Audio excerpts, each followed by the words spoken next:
Let's piss some people off. Have you ever had something happen so many times that eventually you couldn't call it a coincidence anymore? Not because it happens once or twice, but because it kept showing up through different people in different places and in completely unrelated situations until one day you finally stopped and thought, okay, what am I missing here? Because that's where I've been lately. And honestly, I wasn't planning on talking about this today, but life has a funny way of putting the same message in front of your face over and over again until you finally pay attention. Hi, and welcome back to I Am Spies, the podcast. I'm your host, Iris. And before we get into today's episode, I need to take a second and acknowledge something that still feels absolutely surreal to me. Last week's episode marked one full year of this podcast. 1 year, 52 episodes, editing, learning, growing, and sharing pieces of my life with all of you. When I started this podcast, I wasn't thinking about anniversaries or milestones. I was thinking about where this would go. I was simply creating the conversations I wish somebody had been having with me when I needed them the most. Somehow, 1 year later, here we are. What's even crazier is that this episode is being recorded somewhere special. If the sound is a little different or you hear an echo, I'm recording inside my studio. Now, before anybody gets too excited, this is not the final reveal. The furniture, it's not bought yet. The decorations aren't done and the layout isn't exactly how I want it yet. Right now, I'm sitting in one small corner of what it eventually become the final version of the space. There are still things I want to change, things I want to add, and things that haven't even started yet. But I realized something recently. If I kept waiting for everything, to be perfect, I would not ever allow myself to enjoy something that was already real. This studio has actually been in the works for over a year now, longer than this podcast has existed. Before there was episode one, before there was a microphone, before there was Spotify, there was a simple dream, a dream of having my own creative space, a place where I could record, write, think, build, and create. And today I'm sitting inside that dream, not the finished version of it, but the real version of it. I also have to publicly thank my husband, Kevin, because none of this would exist without him. When I say this studio was built with his own hands, I meant that literally. Every wall, every measurement, every adjustment, every solution to every crazy idea I came up with. Thankfully, I married an engineer and an architect because I tend to have the vision and somehow he figures out how to make it physically exist. What started as an idea became an entire tiny house outside of our home.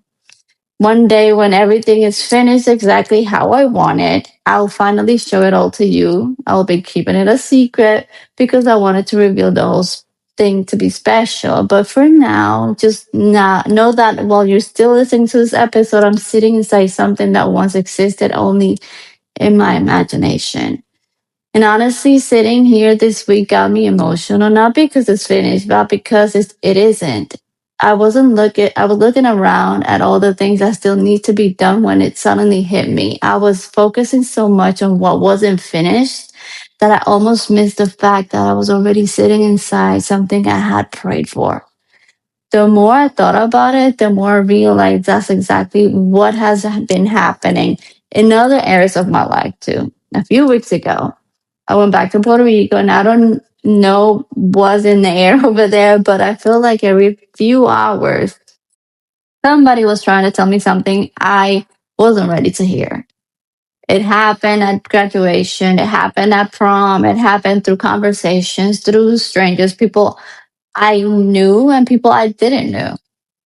People kept reacting to me in ways that genuinely confused me because it didn't match how I still saw myself. Every time it happened, I laughed it off and explained it away.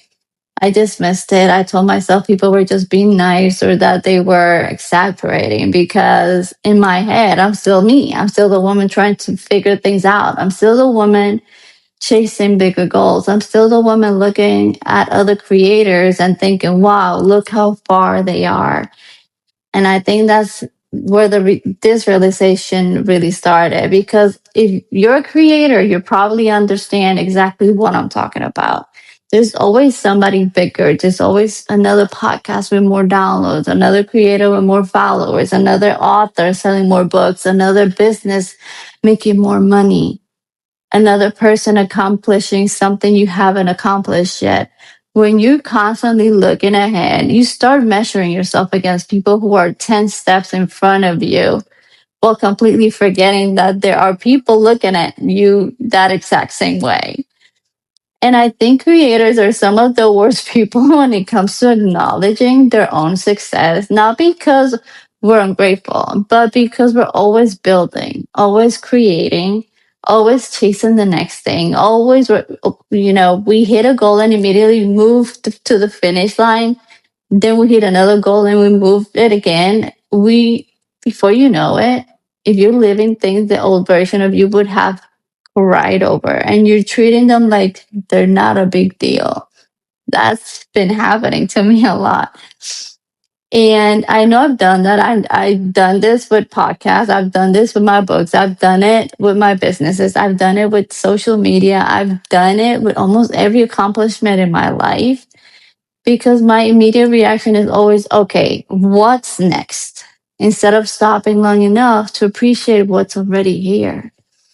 And Puerto Rico forced me to look at that because the truth is, people recognize me. People know who I am. People listen to this podcast. People watch my content. People send me messages. People send me emails. People reach out in my DMs.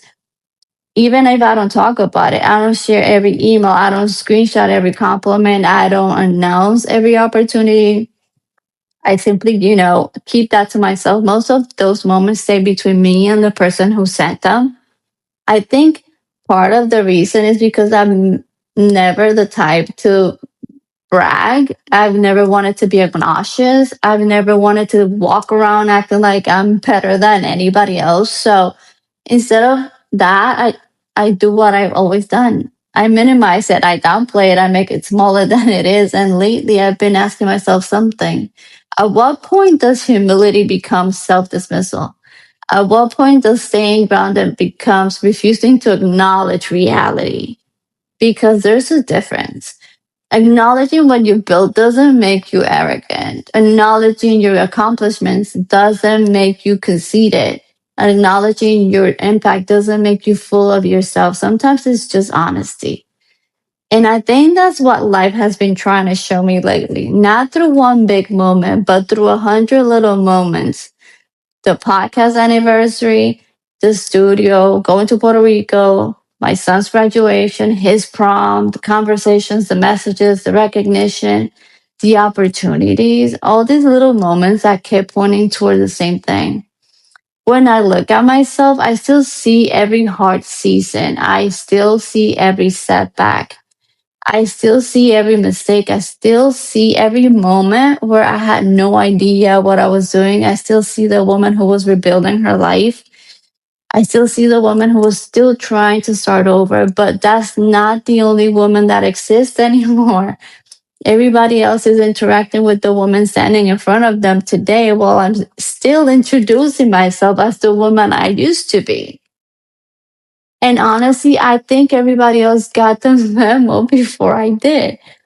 Sitting in the studio this week, celebrating 1 year of this podcast, I finally stopped arguing with the evidence.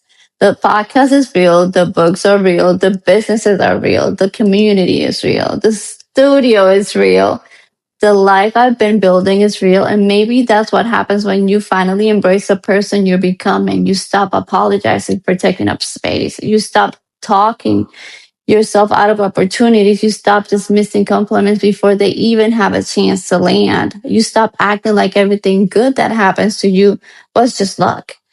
You stop introducing yourself as a version of yourself that no longer exists. Not because you've arrived, not because you're done growing, not because there aren't bigger dreams ahead. Trust me, I still have plenty of those, but because you finally allow yourself to appreciate where you are while still being excited about where you're going.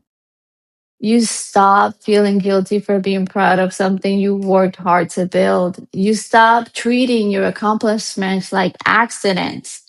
You stop shrinking yourself every time life tries to hand you evidence that you've actually grown. And I think that's what I'm embracing right now. Not the idea that I will write somewhere, not the idea that I become everything I want to become, because it's not, but the idea that I don't have to keep pretending. I'm still the woman I was 5 years ago. I don't have to keep introducing myself as the person who was struggling to survive when I've spent years working to build something better. I can honor her. I can appreciate her. I can be grateful for everything she endured, but I don't have to stay there. The woman who left Puerto Rico years ago, almost 9 years ago, isn't the same woman who came back from Puerto Rico this last trip. The woman who recorded episode 1 isn't the same woman recording episode 53, this episode. The woman who dreamt about this studio isn't the same woman sitting inside it today. I've changed, I've grown, I've built things, I've survived things, I've accomplished things. And maybe it's finally okay to acknowledge that without immediately trying to make it smaller. What I'm embracing right now is simple. I can't appreciate where I came from without living there. I can be proud of what I've built without feeling guilty about it. I can acknowledge my growth without apologizing for it. And I can stop arguing with the evidence every time life tries to show me how far I've come, especially when I get recognized outside of my home. Because the person who left isn't the person who came back. And honestly, I think it's finally time for me to meet her and to fully embrace her. Until next time, guys, stay unfiltered, stay unapologetic, stay unstoppable, and I'll see you in the next episode. Love you bunches. And remember, we're unfiltered, unapologetic, and unstoppable. That's that.